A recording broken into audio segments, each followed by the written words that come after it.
어느 깊은 밤 잠에서 깨어난 제자가 울고 있었다. 그 모습을 본 스승이 제자에게 물었다. 무서운 꿈을 꾸었느냐? 아닙니다. 슬픈 꿈을 꾸었느냐? 아닙니다. 달콤한 꿈을 꾸었습니다. 그런데 왜 그리 슬피 우느냐? 제자는 흐르는 눈물을 닦아내며 나지막히 말했다. 저 메타버스 관련주에 엄청 많이 들어가 있는데 메타버스를 그냥 쉽게 이야기하면 사기의 소지가 있는 건데 그걸 전부 모아가지고 다 메타버스라고 그러면 그러면 기존의 분류는 뭐고? 원래 어떤 새로운 게 나온 게 아닌데 왜 새로운 개념으로 모은 건가요? 장사에 도움이 되거든요. 주가 올라가고 아니, 본인도 투자하시면서 왜 이러세요 정말. 그러면 90년대 말 2000년대 초부터 있었던 2000년대 초반에 있었어요. 세컨라이프. 그때 세컨라이프에는 글로벌 기업들이 다 들어와 있었어요. 심지어 IBM은 거기서 리크루트도 있어요. 사원들도 뽑고 이게 미래다. 세컨라이프라는 게 가상세계라는 게 인터넷 다음에 미래라고 그때도 똑같이 이야기했어요. 그러니까 지금 한때 지나가는 유행어처럼 그러니까 메타버스라는 용어를 쓰는 순간 과거에 가상세계라는 그 많은 고민들과 축적된 연구 성과들이 있었는데 그게 다 날아가 버린 거예요. 이게 그러니까 이야기가 정상적으로 하려면 세컨라이프가 뭐가 문제였지? 뭐가 개선돼야 되지? 이거 없어요.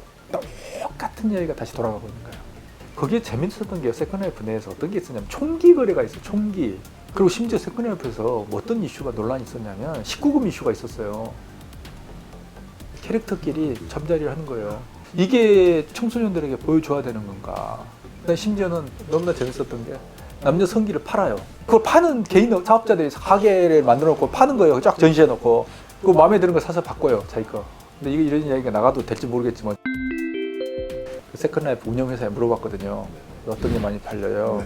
남성은 큰 게 많이 팔립니다. 그래서 현실이나 가상이나 그게 이제 문제가 된 거예요. 이게 19금인데 세컨라이프가 인증이 없어요. 근데 우리나라만 예외적으로 닌텐도 코리아가 하도 이 본사에 요구해가지고 주민등록번호 인증을 우리나라만 했어요. 그래서 우리나라는 세컨라이프를 미성년 접속을 못하게 막았어요.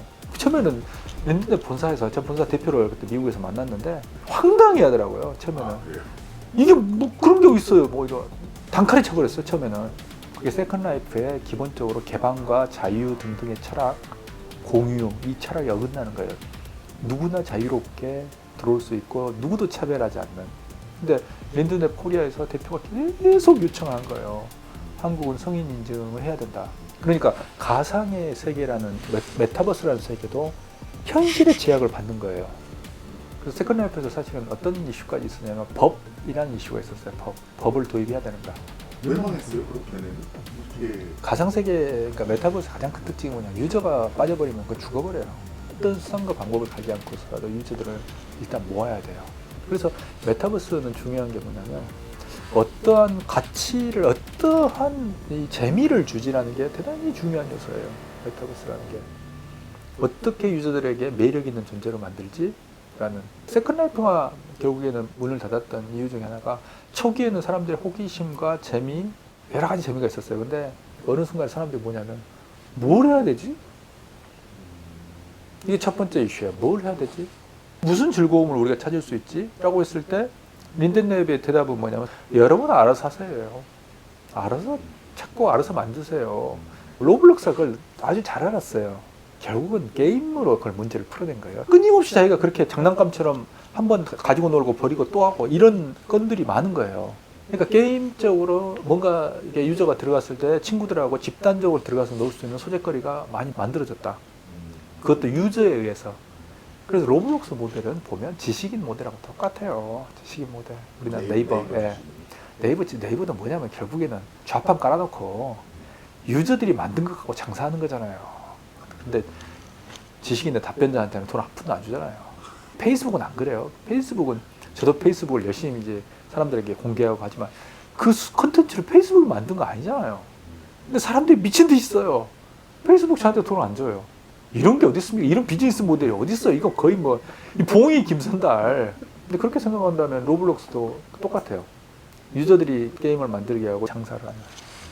심지어는 로블록스는 로벅스라는 그 이제 세컨라이프도 똑같아요. 린덴 달러라는 게 있었어요. 화폐 단위로. 똑같아요. 린덴 달러, 로벅스.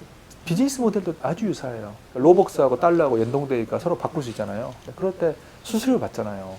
우아하게 이야기하면 수수료를 징수한다. 우리가 조금 적나라하게 이야기하면 삥을 뜯는다. 두 번째는 뭐냐면 흔히 이제 UI라고 불리는 유저 인터페이스라는 용어의 약자인데 유저들이 그걸 이제 컨트롤하고 조작할 때 어떻게 할 것인가의 이슈인데 그걸 쉽게 해준 거예요. 그러니까 컨텐츠를 세컨라이프는 어려워요. 그래서 저 같은 사람 못 만드는 거예요. 이게 그러니까 로블록스가 나름 세컨라이프를 연구했다고 제가 판단하는 게 그런 것 때문이에요. 그러니까 세컨라이프가 왜 망했는가를 연구를 하면서 이걸 하나의 메타버스라는 세계를 만들어낸 거예요. 메타버스가 되게 저는 이게 과연 미래인가라고 생각되는 포인트가 그 가상세계에서 하는 게 무슨 의미인 거죠? 그러니까 이제 이 PD님도 슬슬 이제 꼰대 세대. 근데 저 되게 열려있는 사람인데 아이고 본인의 생각이고요.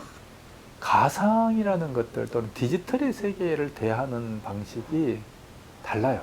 그 MZ세대 이후에 더 밑으로 내려가게 되면 현실도 중요하고 가상도 중요하고 두 개가 어느 게 낫다의 이슈가 아니에요. 현실도 현실이고 가상의 세계도 가상의 세계고 두 개가 같이 있는 거예요. 어몽어스라는 게임을 하는 걸 우리하고 지금 청소년들하고 게임하는 걸 가만 보고 있으면 전혀 달라요. 청소년들은 어몽어스를 하면서 훨씬 더 재밌게 하고 액티브하게 해요. 소리 지르고. 하나는 줌을 켜놓는 거죠. 그리고 한편으로는 스마트폰을 켜놓고 어몽어스를 해요.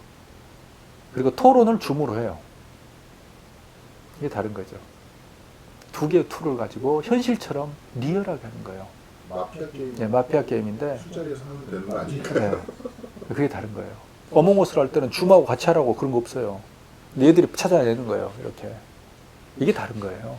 그래서 가상과 현실 중에 어디가 더 가치 있다고 말하면 안 돼요. 갈수록 현실과 가상의 경계가 모호해질 거거든요. 그러니까 애들에 있어서 청소년들에 있어서 가상의 세계라는 것은 하나의 그냥 현실 세계하고 똑같은 또 하나의 세계인 거예요. 때로는 현실 세계보다 더 중요할 수도 있어요. 그러니까 지금 예를 들면 우리가 생각을 해봅시다. 엄마 아빠하고 자식 아들 딸 4명이 앉아서 식사를 하고 있는 광경을 한번 생각을 해봐요. 4명이 다 스마트폰을 가지고 뭔가 하고 있어요. 다 엄마 아빠도 스마트폰을 가지고 누구하고 카톡을 하고 있거나 게임을 하고 있거나 찾고 있거나 뭔가를 해요. 그럼 저들은 물리적으로는 한 공간에 있지만 정신의 세계에서는 다른 세계에 속해 있는 거예요. 그게 하나하나의 가상의 세계라고 생각을 해보면 자 이걸 어떻게 볼 것이냐.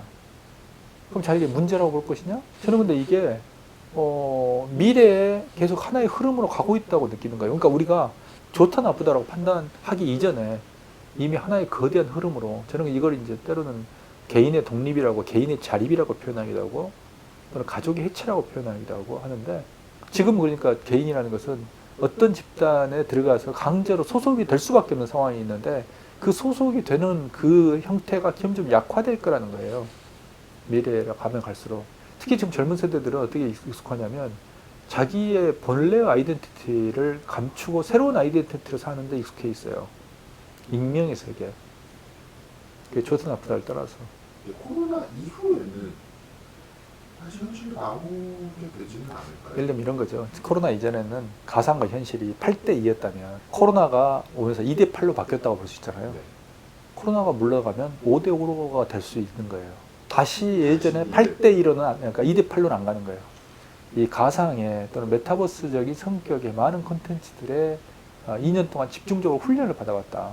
그 훈련의 결과들이 앞으로 상당한 영향을 미칠 것이다. 라고 생각을 하는 거죠. 그런 점에서 메타버스를 이야기한다면 지금 메타버스 세계라는 것들은 인간의 현실 세계의 어떤 보완적인 관계로서 지금은 기능할 수밖에 없고 왜냐하면 기술적으로 너무 취약하고 예를 들면 이런 거죠. 줌으로 수업을 해요.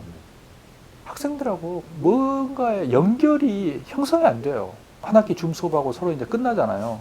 근데 끝나서 서로 이제 예를 들면 한 50명 이렇게 한 강의를 들었을 때 건물에서 지나가다가 마주쳤을 때 인사를 할까요? 현실에서 만났을 때 저 사람 나하고 동기라든지 선후배라든지 이게 없는 거예요. 그런 점에 소속감 이런 것들은 별로 의미가 없어요. 그러니까 메타버스 세계라는 게 한 개인이 여러 개의 메타버스에 소속될 수 있어요.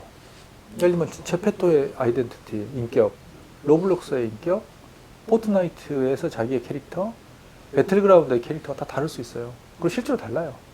그러니까 개인이라는 것은 지금 그러니까 기존의 기성세대하고 다른 게 메타버스 세계에 가면 개인의 자아가 분할된다고 생각할 수도 있는 거예요. 여러 개로 분할되는 거예요. 그리고 그런 어떤 복수의 아이덴티티를 가지는 것에 대해서 지금 새로운 세대는 별 거부감도 없어요. 그래서 인간 사회가 그런 식으로 쭉 진화해 가는 것이다 라고 이야기를 하고 있는 거죠. 그리고 이건 누가 의도하든 의도하지 않았든 그렇게 일단 가고 있는 것 같다라고 저는 보는 거죠. 그러니까 가치관을 넘어서는 이야기예요. 이 다음 세대가 그런 유니버스를 여러 개를 자기의 자아를 나눠서 살면은 각각의 유니버스의 걔네들이 할애해야 되는 시간이라는 게 생기잖아요. 근데 저는 사실 사회를 돌리는 힘은 일하는 시간이라고 생각하는데 그러면은 사회는 누가 돌리나요? 걔네들이 다 거기서 자기 자아 돌보고 있으면. 노동이라는 것은 너무 마르크스의 노동같이 살아요. 너무 집착하시는 것 같아요. 아니, 그렇진 않습니다. 뿐만 저도 아니고 노동을 안 하는데. 뿐만 아니고 우리가 과거에 한 세대 전만 해도 경우에 따라서는 하루에 뭐 18시간 이렇게 일한 적이 있었잖아요. 네. 거기에 비해서 지금 같은 경우는 노동시간이 많이 줄었죠. 근데 향후에 노동 생산성이 올라가고 그러면 노동시간은 더 줄 거예요. 그러니까 인간의 역사는 그런 노동시간의 감소라고, 축소의 역사라고 볼 수도 있죠. 생존을 위한 노동시간은 갈수록 줄어드는 거예요. 생산력이 증대되고 있기 때문에.